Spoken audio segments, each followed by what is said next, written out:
Le dimanche 29 août, l'association Hanabi Event est allée à l'exposition Fragments du Japon, au château de Lavardance, situé au cœur de la Gascogne.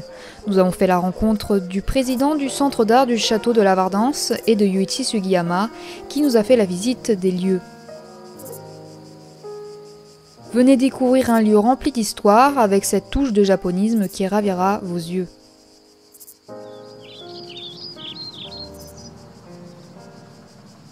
Voilà, nous avons voulu faire cette exposition pour mettre en avant les arts du Japon, tous les arts du Japon, que ce soit les arts les plus classiques comme les ukiyo-e, effectivement, ou les meubles tansu, et aller jusqu'à maintenant des créateurs contemporains, des créateurs toujours vivants, que ce soit en peinture, en sculpture ou en kimono, puisque indubitablement pour les Français, le kimono reste l'emblème le plus absolu du Japon. Voilà.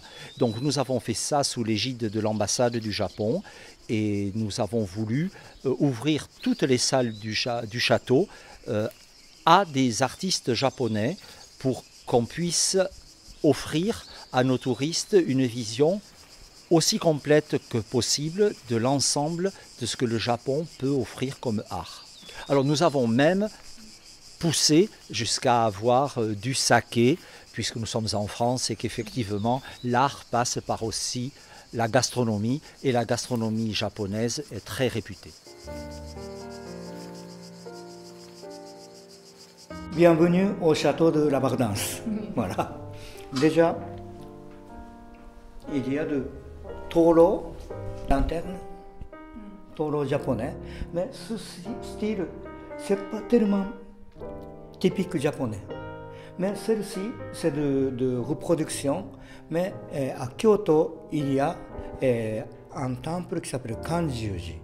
Et Kanjuji, on dit, celle-ci c'est Mito Komon, Mito Mitsukuni, qui a fait de cadeau à Kanjuji.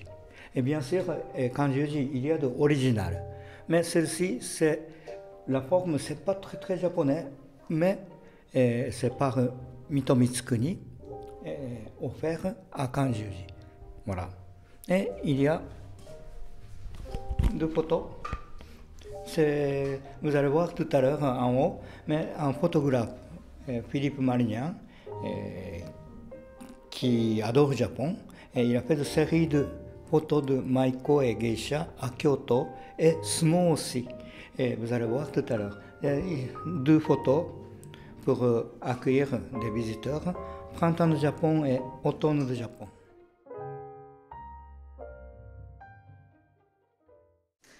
Alors nous sommes dans une salle un peu particulière, composée de noir et de rouge. Est-ce que vous pouvez nous parler un petit peu de cet artiste? Oui, artiste qui s'appelle Rikizo Fukao. Rikizo Fukao. Il habite Kyoto et Paris. En ce moment-là, il est au Japon. Il revient peut-être à la fin de septembre à Paris. Et comme vous voyez tout ça, c'est, si vous voulez, sa spécialité c'est rouge et noir. Rouge et noir. Rouge, c'est, on dit à obi ou origami, on plie. Et deuxième morceau, on plie l'autre façon. Et on va placer dans le tableau, vous voyez. Et ça dépend de déplacement, ça dépend du pliage, ça change d'expression de tableau.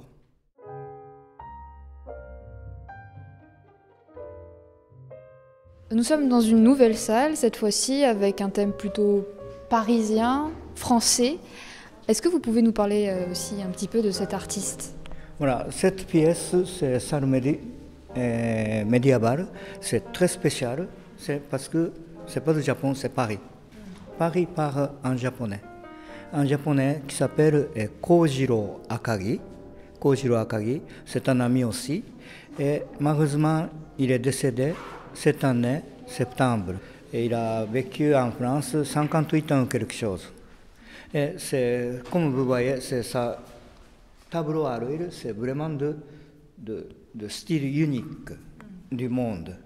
C'est une fois c'est architecture, on dit dentelle aussi, architecture c'est très détaillé. si vous voulez, lui, il fait d'abord dessin en crayon avec aquarelle dans la ville. Il vient ici et il fait de dessin.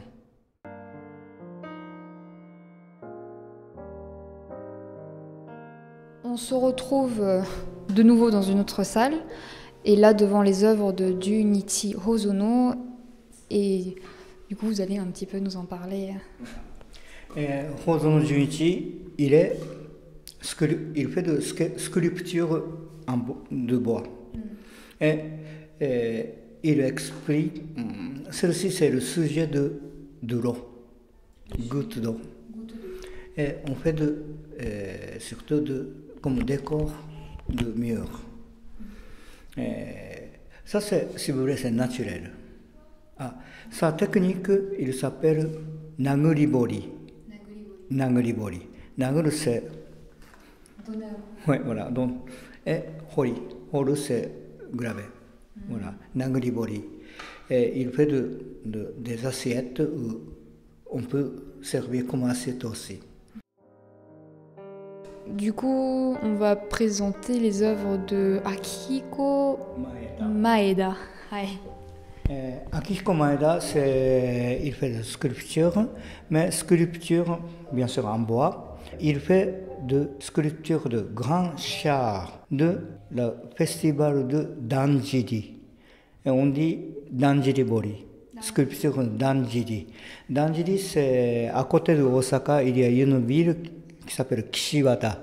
Et Kishiwada, c'est une fois par an. Normalement, c'est mi-septembre. Et cette année, peut-être, c'est annulé. Au long de l'escalier de l'exposition, on a différentes œuvres de Sawako Gino qui s'inspirent des œuvres, je crois, de Hokusai. Hokusai. On prononce H. Hokusai. Et est-ce que vous pouvez nous parler un petit peu de cet artiste aussi? Voilà. Et c'est Sawako Gino.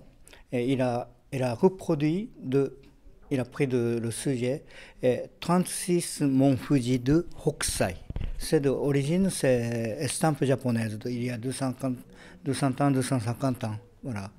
Et Sawako Gino, elle habite à Nara.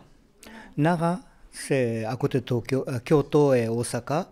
Et c'est une ancienne capitale du Japon.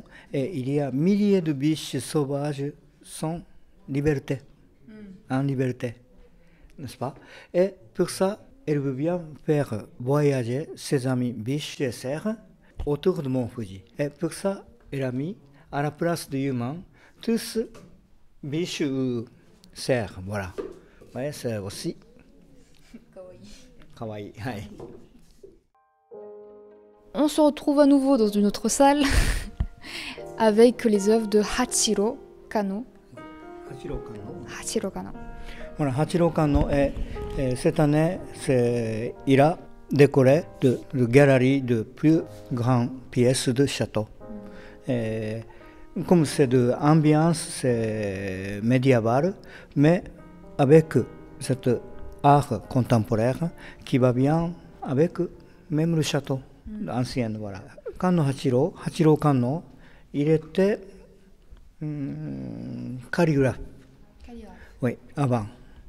Et maintenant, il a commencé toutes les choses avec l'huile moderne. Il reste beaucoup d'artistes à découvrir. Si le sujet vous intéresse, je vous invite à visionner la deuxième partie du documentaire qui arrive très prochainement.